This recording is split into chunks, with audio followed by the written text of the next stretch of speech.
நாரதரின் விசாரணை. சபாபர்வம் பகுதி 5 நாரதர் சொன்னார், நீ சம்பாதிக்கும் செல்வம் உரிய பொருள்களுக்காக செலவிடப்படுகிறதா? உனது மனம் அறத்தில் இன்பம் காண்கிறதா? நீ வாழ்க்கையின் இன்பங்களை அனுபவித்து வருகிறாயா? உனது மனம் அதாவது இன்பத்தின் கணத்தால் மூழ்கிவிடவில்லையா? ஓ மனிதர்களின் தலைவனான யுதிஷ்டனே, 3 வகையான, அதாவது நல்ல, அலட்சிய, தீய வகைகளாக இருக்கும் உனது குடிகளிடம் உனது மூதாதையர்கள் பயின்றதைப் போல அறம் மற்றும் பொருளுக்கு இசைவான உன்னத நடத்தை கொண்டிருக்கிறாயா? பொருளுக்காக அறத்துக்கும் அல்லது எளிதாக மயக்கும் இன்பத்துக்காக அறத்துக்கும் பொருளுக்கும் தீங்கு செய்யாது இருக்கிறாயா?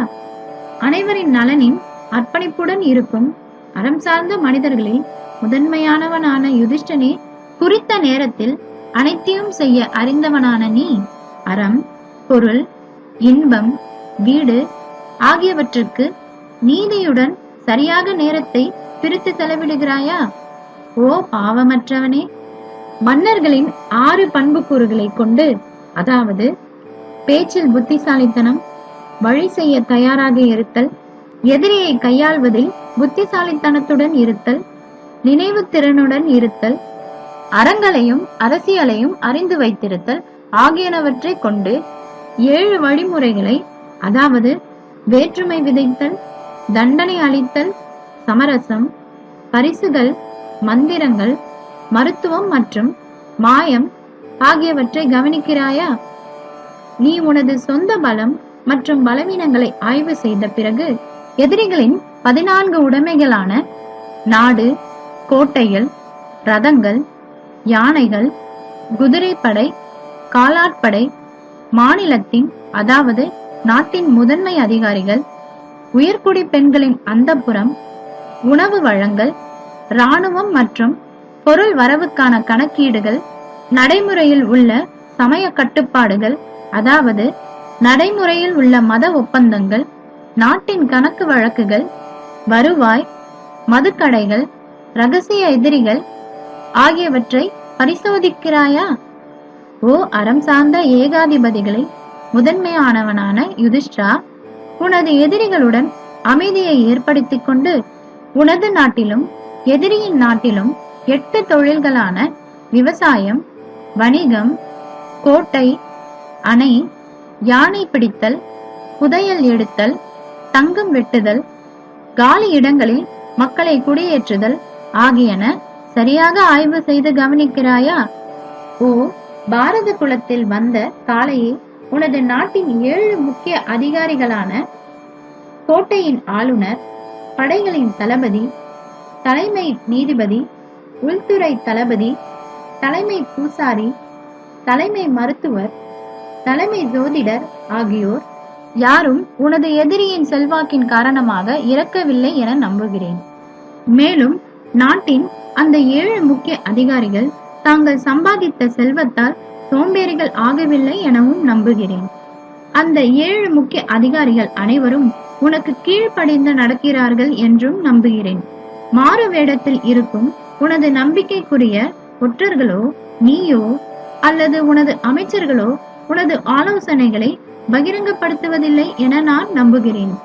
உனது நண்பர்கள், எதிரிகள், அந்நியர்கள் ஆகியோர் என்ன செய்கிறார்கள் என்பதை தெரிந்து கொண்டிருக்கிறாயா? அமைதியையும் போரையும் சரியான நேரங்களில் செய்கிறாயா? அந்நியர்களிடமும் உன்னிடம் நடுநிலையுடன் நடந்து கொள்பவர்களிடமும் நீ நடுநிலைமையுடன் நடந்து கொள்கிறாயா?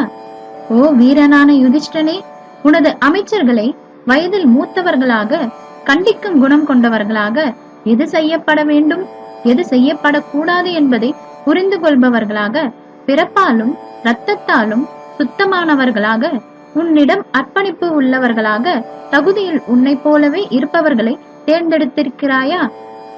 ஓ பாரதனான யுதிஷ்டா, அரசர்களின் வெற்றிகளுக்கு நல்ல ஆலோசனைகளே காரணம். ஓ குழந்தாய், உனது நாடு சாத்திரங்களை கற்று தங்கள் ஆலோசனைகளை ரகசியமாக வைத்துக் கொள்ளும் அமைச்சர்களால் காக்கப்படுகிறதா? எதிரிகள் அதை பலவீனப்படுத்தாமல் இருக்கின்றார்களா? நீ தூக்கத்திற்கு அடிமையாகாமல் இருக்கிறாயா? சரியான நேரத்தில் விழிக்கிறாயா? லாபம் விளைவிக்கும் தேடுதல்களை இரவின் கடைசி மணி நேரங்களில் நினைத்து அடுத்த நாள் நீ என்ன செய்ய வேண்டும் என்றும் என்ன செய்யக்கூடாது என்றும் தீர்மானிக்கிறாயா? எதையும் தனிமையாக நீயே தீர்மானிக்காமலும் அதே நேரத்தில் பல பேரிடம் ஆலோசனை கேட்காமலும் இருக்கிறாயா? நீ செய்ய நினைக்கும் ஆலோசனைகளை உனது நாடு அறியாமல் இருக்கிறதா? சிறிய சாதனையும் பெரிய பயனும் உள்ள காரியங்களை தேர்ந்தெடுத்து அப்படிப்பட்டவற்றை இடையூறு வராதவாறு விரைவாக செய்கிறாயா? உழவர்களை உனது பார்வையில் இருந்து விலக்காமல் இருக்கிறாயா? அவர்கள் உன்னை அணுக அச்சமில்லாமல் இருக்கிறார்களா? நீ உனது காரியங்களை நம்பிக்கைக்குரிய தூய்மையானவர்களையும் அனுபவம் கொண்டவர்களையும் கொண்டு செய்கிறாயா? ஓ வீரமன்னனான யுதிஷ்டனே, உன்னால் சாதிக்கப்பட்ட சாதனைகளையும் உன்னால் தொடங்கப்பட்டு முடியாத காரியங்களை மட்டுமே மக்கள் அறிந்து தொடங்கப்படாததையும் ஆலோசனையில் உள்ளதையும் அறியாமல் இருக்கிறார்களா? இளவரசர்களுக்கும் படைகளின் தலைவர்களுக்கும் கல்வியின் அனைத்து கிளைகளையும் ஒழுக்க அறிவியலையும் கற்றுக் கொடுக்க அனுபவம் வாய்ந்த ஆசிரியர்களை நியமித்திருக்கிறாயா? 1000 பாமரர்களை கொடுத்து ஒரு கற்ற மனிதனை விலைக்கு வாங்கிக் கொள்கிறாயா? கற்ற மனிதன் நாட்டுக்கு துயர் நிறைந்த காலங்களில் பெரும் நன்மையை செய்கிறான். உனது கோட்டைகளில் எப்போதும் செல்வமும் உணவும் ஆயுதங்களும் நீரும் பொறிகளும் கருவிகளும் இருக்கின்றனவா? அங்கே பொறியாளர்களும் வில்லாளிகளும் இருக்கிறார்களா?